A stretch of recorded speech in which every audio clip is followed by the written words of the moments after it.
Nous allons plonger dans l'univers des canulars télévisés et voir comment on peut tromper une population avec de simples émissions. Une fois de plus, c'est l'idée qu'il ne faut pas croire tout ce qu'on raconte dans les médias et qu'il faut toujours vérifier l'information. On va voir ça avec des exemples amusants. Bonjour et bienvenue dans l'antre de l'apprentivore, la chaîne où la science rencontre l'humour. On a déjà vu dans d'autres vidéos que la télévision peut nous tromper et nous faire croire pas mal de choses. C'est pour ça qu'il est important d'aller voir plusieurs sources pour comparer les informations. Aujourd'hui, on va exagérer un peu et examiner quelques grands canulars qui ont eu lieu à la radio ou à la télévision. Ceux-ci ont été créés dans le but de faire un canular et ne sont donc pas de vraies infos. Mais ils ont réussi à tromper une bonne partie des spectateurs en leur faisant croire qu'il s'agissait de vraies informations. À la fin de la vidéo, vous vous serez rappelé, ou peut-être aurez-vous découvert ces canulars célèbres. Vous aurez remarqué, une fois de plus, qu'il est important de garder un bon esprit critique pour ne pas être trompé par l'information. Alors, si vous êtes fan de connaissances, n'hésitez pas à vous abonner pour ne rien rater des prochaines vidéos. Nous allons donc parler des canulars célèbres à la radio et à la télévision. Si vous pensez à d'autres, n'hésitez pas à les partager avec nous en commentaire. On va commencer par l'émission Panorama de la BBC, qui dans les années 50 racontait l'histoire de la récolte des spaghettis. Ils ont réussi à convaincre de nombreux spectateurs que les spaghettis poussaient sur les arbres en Suisse. Oui, en Suisse. Désolé les amis italiens, voilà. L'émission montrait des images d'un festival de récolte, ainsi qu'une discussion sur l'hybridation d'arbres nécessaires pour faire pousser des spaghettis à la taille parfaite. Les gens en Suisse sont rentrés dans le jeu et ont placé des spaghettis cuits sur les branches des arbres. L'émission présentait des images de familles récoltant ces charmantes pâtes pendant au bout des arbres. Suite à cette émission, plusieurs centaines de personnes ont téléphoné à la BBC pour demander si l'information était vraie. Ça, c'est plutôt cool. Mais aussi pour demander des infos sur la culture des arbres à spaghettis et la manière de les faire pousser. La réponse de la BBC était souvent la même, était un morceau de spaghetti dans de la sauce tomate, et soyez optimistes. Voilà. Bon, la crédulité des spectateurs a été amplifiée par le fait qu'à cette époque, en Angleterre, peu de gens connaissaient vraiment les spaghettis. Et la plupart étaient commercialisés directement en boîte avec la sauce cuisinée dedans. Mais quand même. Heureusement, certaines personnes qui connaissaient bien mieux les pâtes ont demandé à la BBC s'il existait aussi des arbres à macaroni, à rigatoni et autres lasagnes. Le canular du spaghetti a mis en évidence que quand une blague est bien exécutée, même sur un sujet absurde, elle peut tromper un grand nombre de personnes et générer des réactions surprenantes. Plus c'est gros, plus ça marche. Bon, pour anecdote, l'émission a été diffusée le 1er avril.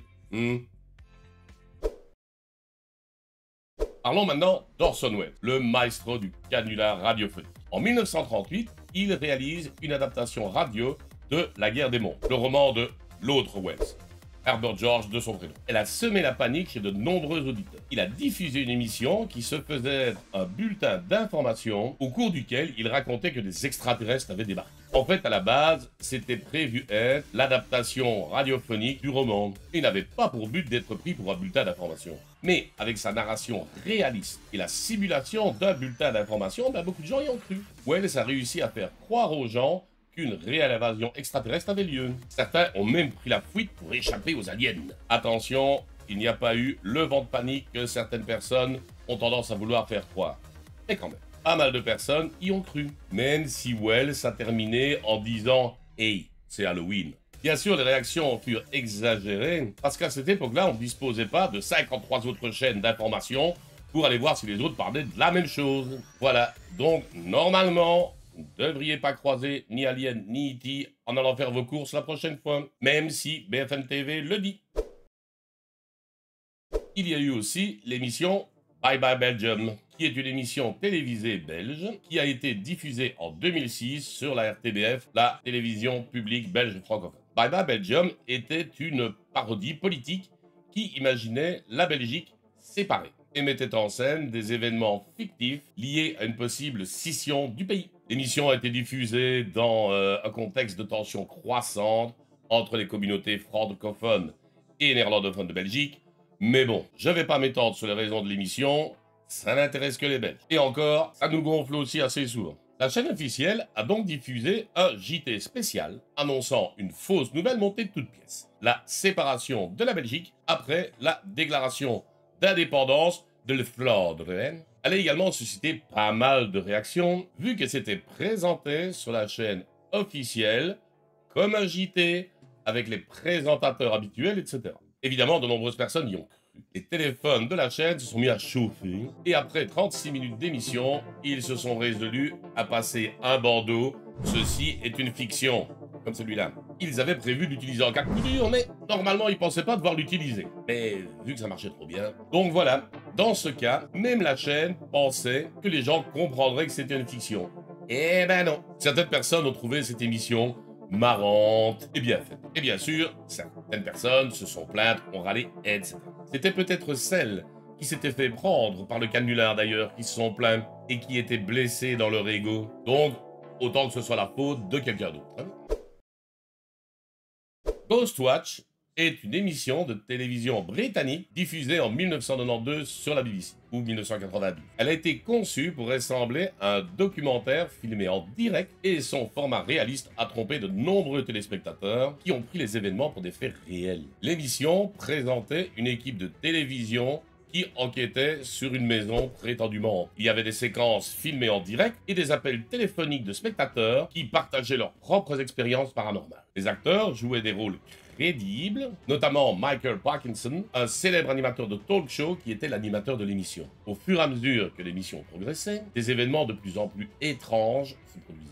Tout ça crée une atmosphère angoissante pour les spectateurs, et certains ont commencé à paniquer et à appeler la BBC, demander de l'aide ou partager leurs préoccupations. Certains ont même signalé avoir vu le personnage principal de l'émission, une entité surnommée Monsieur Pye, le fantôme du jour, quoi. Fantôme ou pas, si vous regardez cette vidéo dans le noir, allez vite chercher une lampe de poche.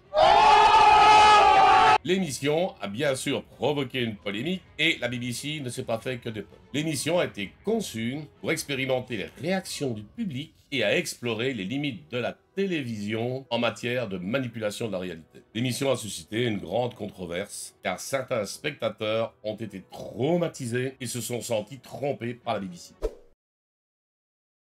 Donc voilà, 4 exemples d'émissions de fiction qui ont été suffisamment bien faites pour faire croire au public que c'était la réalité. Si vous avez d'autres idées d'émissions similaires, n'hésitez pas à vous les laisser en commentaire et j'y répondrai aussi vite que possible. Ces exemples sont bien sûr exagérés. Mais pensez quand même à tout ce qu'on vous raconte tous les jours et n'hésitez pas à aller voir d'autres sources pour comparer les informations. Si cette vidéo vous a plu, n'hésitez pas à laisser un pouce bleu. Si vous avez des questions ou des remarques, les commentaires sont faits pour ça. Et surtout, n'hésitez pas à vous abonner pour être tenu au courant des autres vidéos, car je publie du contenu toutes les semaines. Au revoir, à bientôt, ciao!